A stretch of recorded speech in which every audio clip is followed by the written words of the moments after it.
Okay, welcome back to finish this module 1 with our third lesson. So in this lesson, we are going to discuss how to assess your own flexibility and figure it out what is holding you back.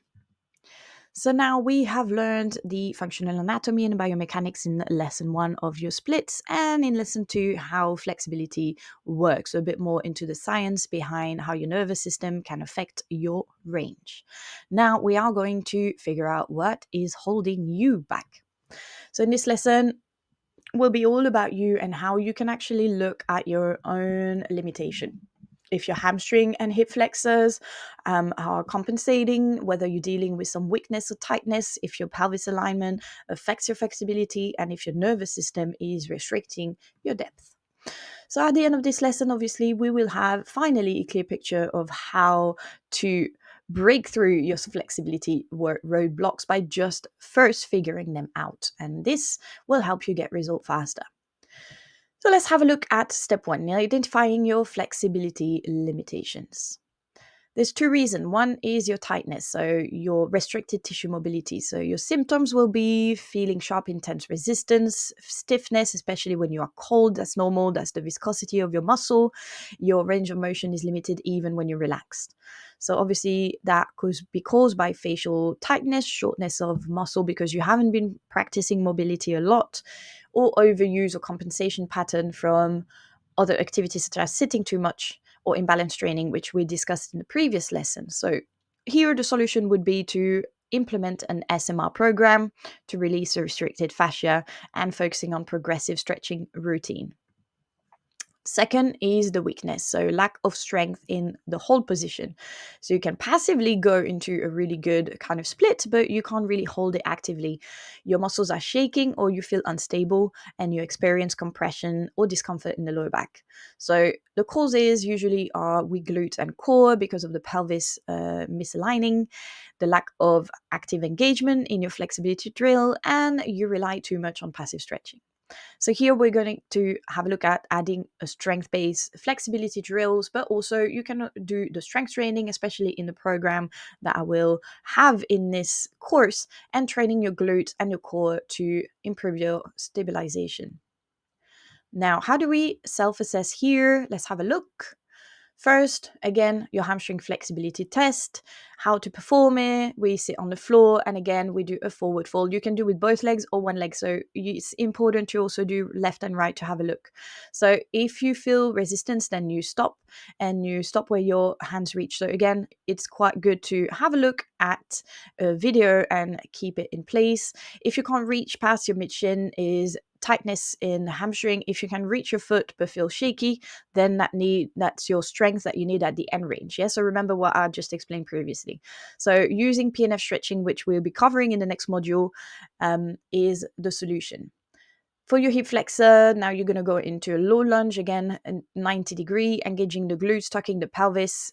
If you feel a deep stretch in the front of your back leg, this is a limiting factor. So interpreting the results, back knee lifts when you're trying to straighten your hip flexors. That means the hip flexors are tight. Or if your pelvis tilt forward excessively, that means that you need a bit more core and glute strength. So again, using hip flexor stretches and strength drill to open your range safely and working your reciprocal inhibition is what helps here. So when you try and go into a low lunge and you feel also your hip turning out, that's also your hip flexor that's not really working well, and your glute also that's not stabilizing the movement. And finally, the pelvic alignment again, getting in a split position, looking at your hips. Those are the same that we've done in the first lesson, right?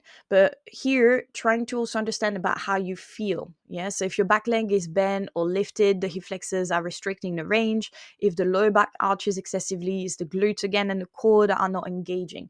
And it can be a combination of both, okay? So working on the core activation drills, hip alignment cues, and working on getting your neutral pelvis back.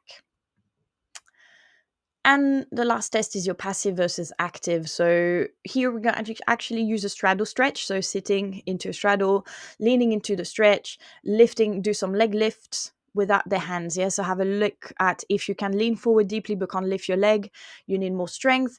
But if both your active and passive flexibility are limited, you need both mobility and strength work. So we are going to work on training isometric holds and eccentric strength drill for flexibility. Isometric is when you hold into the strength, and eccentric is when you lower with control. Looking at your results is what is going to make your next program. So looking at hamstrings are too tight, work on SMR and active hamstring drills. Hip flexors are the issue, work on hip flexor stretching and core and glute activation. Misalignment in the pelvis, corrected with core and postural awareness. And if you lack active flexibility, then working with end range and isometric drill.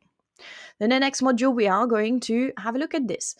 So this lesson showed you the flexibility limitation, looking at if it's tightness, weakness, nervous system resistance by doing simple tests. Yes, so taking those tests again from lesson 1 and having a look at them is also the key to understanding if you need more strength, more stability, or more relaxation in your tissue. Again, your learning activity, let's have a look again, taking a video splits with the hip square. And then when you look at the side view, so you try also have a look at the front view to see if your hips are squared, and the side view if your back leg is lifting. Lifting in a sense that, if your hips are not square, your knee is going to kind of bend a little bit, is going to try and come out. These are all details that you need to have a look in your alignment when you take a video. Obviously, I do recommend, if you are on the app, to share this with me and let me have a look at them as well. And also, you can also share it with the group so you can get a bit more support. But I will see you in the next module. We'll finally go into module 2. Well done for completing module 1.